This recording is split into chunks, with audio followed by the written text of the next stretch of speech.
Olá, bom dia, queridos amigos, amados irmãos e irmãs. Hoje é domingo, estamos no 33º domingo do tempo comum. Hoje é o dia do Senhor, dia da ressurreição, mas também hoje é o Dia Mundial dos Pobres.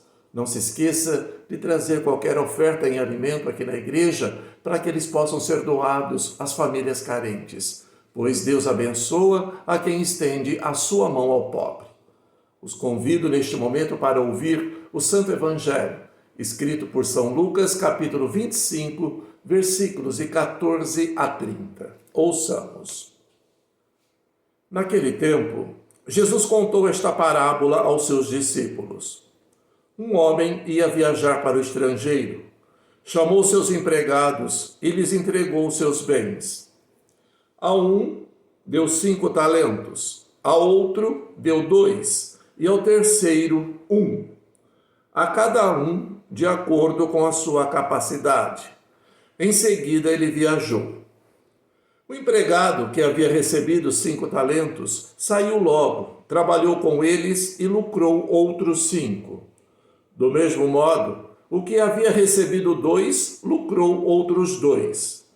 Mas aquele que havia recebido 1 só, saiu, cavou um buraco na terra e escondeu o dinheiro do seu patrão. Depois de muito tempo, o patrão voltou e foi acertar contas com os empregados. O empregado que havia recebido 5 talentos entregou-lhe mais 5, dizendo: Senhor, tu me entregaste 5 talentos, aqui estão mais 5 que eu lucrei. O patrão lhe disse: Muito bem, servo bom e fiel. Como foste fiel na administração de tão pouco, eu te confiarei muito mais. Vem participar da minha alegria. Chegou também aquele que havia recebido 2 talentos e disse: Senhor, tu me entregaste 2 talentos, aqui estão mais 2 que eu lucrei. O patrão lhe disse: Muito bem, servo bom e fiel. Como foste fiel na administração de tão pouco, eu te confiarei muito mais. Vem participar da minha alegria. Por fim, chegou aquele que havia recebido apenas 1 talento e lhe disse: Senhor, sei que és um homem severo, pois colhes onde não plantaste e ceifas onde não semeaste. Por isso fiquei com medo e escondi o teu talento no chão. Aqui tens o que te pertence. O patrão lhe respondeu: Servo mau e preguiçoso, tu sabias que eu colho onde não plantei e ceifo onde não semeei. Então, devias ter depositado o meu dinheiro no banco, para que ao voltar eu recebesse com juros o que me pertence. Em seguida, o patrão ordenou: Tirai dele o talento e dai-o àquele que tem 10. Porque a todo aquele que tem será dado mais, e terá em abundância. Mas aquele que não tem, até o que tem lhe será tirado. Quanto a este servo inútil, jogai-o lá fora, na escuridão. Ali haverá choro e ranger de dentes. Queridos irmãos e irmãs, estas são palavras para a nossa salvação. Glória a vós, Senhor. E também que as palavras do Santo Evangelho perdoem os nossos pecados. Amém. Queridos amigos, queridos irmãos, o Evangelho deste domingo nos apresenta uma parábola que vem ilustrar o discurso escatológico de Jesus, iniciado no capítulo 24 do Evangelho de São Mateus. Trata-se do tema da segunda vinda de Jesus e define a atitude com que os cristãos devem esperar e preparar essa vinda. A catequese que Mateus apresenta neste discurso tem em conta as necessidades da sua comunidade cristã. Estamos no final do 1º século, por volta do ano 80. Os cristãos, cansados de esperar a segunda vinda de Jesus, esqueceram o seu entusiasmo inicial. Instalaram-se na mediocridade, na rotina, no comodismo e na facilidade. É um tempo de perseguição aos cristãos, e isso provoca desânimo e o abandono da fé de muitas pessoas. Era preciso reaquecer o entusiasmo deles, redespertar a fé, renovar o compromisso cristão com Jesus e com a construção do reino. Mateus lembra os cristãos de seu tempo e a nós cristãos atuais, que a segunda vinda do Senhor está no horizonte final da história humana e que, até lá, os cristãos devem fazer render os seus talentos, vivendo na fidelidade aos ensinamentos de Jesus e comprometidos com a construção do reino. A parábola que hoje nos é proposta fala de talentos que o Senhor distribuiu entre os seus servos. Um talento era uma moeda no tempo de Jesus que representava uma quantia muito alta. Correspondia a aproximadamente 36 quilos de prata ou de ouro.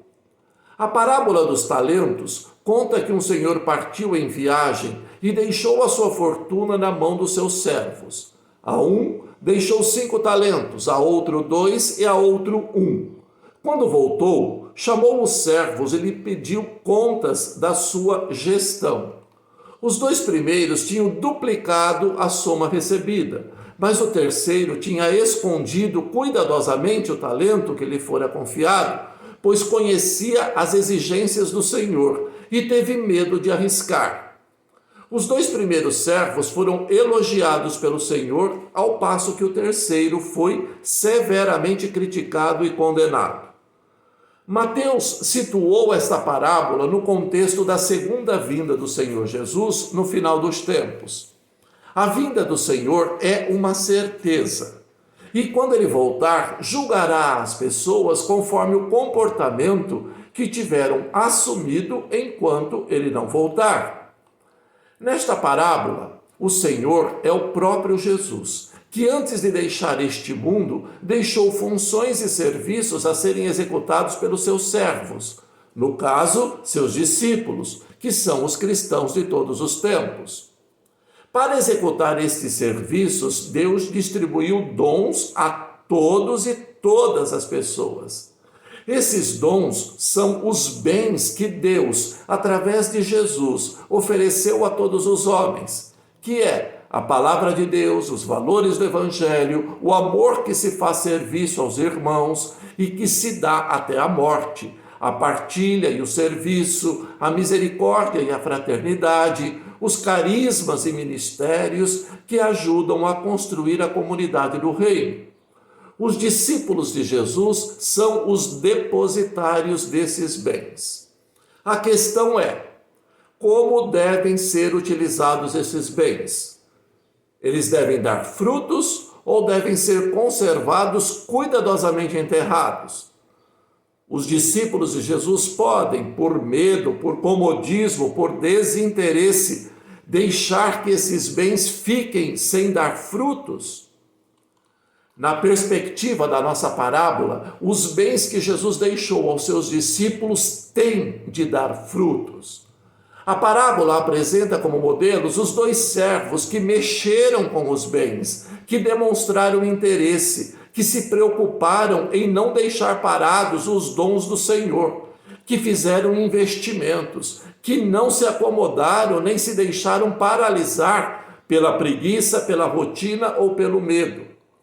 Por outro lado, a parábola condena veementemente o servo que entregou intactos os bens que recebeu. Ele teve medo e por isso não quis correr riscos. Através desta parábola, Mateus exorta a sua comunidade no sentido de estar alerta e vigilante, sem se deixar vencer pelo comodismo e pela rotina. Esquecer os compromissos assumidos com Jesus e com o reino, demitir-se das suas responsabilidades, deixar na gaveta os dons de Deus, aceitar passivamente que o mundo se construa de acordo com valores que não são os de Jesus, instalar-se na passividade e no comodismo, é privar os irmãos e a igreja e o mundo dos frutos a que eles têm direito. O discípulo de Jesus não pode esperar o Senhor de mãos atadas ou de mãos erguidas e de olhos postos no céu, totalmente alheio dos bens e dos problemas do mundo e preocupado em não se contaminar com as questões do mundo. O discípulo de Jesus deve esperar o Senhor profundamente envolvido e empenhado no mundo, ocupado em distribuir a todos os homens e as mulheres, ou seja, aos seus irmãos, os bens de Deus e em construir o reino também pelas suas mãos. Amém. O Senhor esteja convosco, Ele está no meio de nós. Que o Deus rico em misericórdia possa abençoar você, sua família e todas as suas ações que serão realizadas neste dia. Abençoe também seus trabalhos e motivações e que em todas as suas obras você possa honrar e glorificar a Deus. Pela intercessão de Santa Rita de Cássia, nossa amada padroeira, receba neste momento a bênção do Deus Todo-Poderoso, o Pai, o Filho e o Espírito Santo. Amém. Um bom dia a todos, Deus os abençoe, saúde, paz e bem.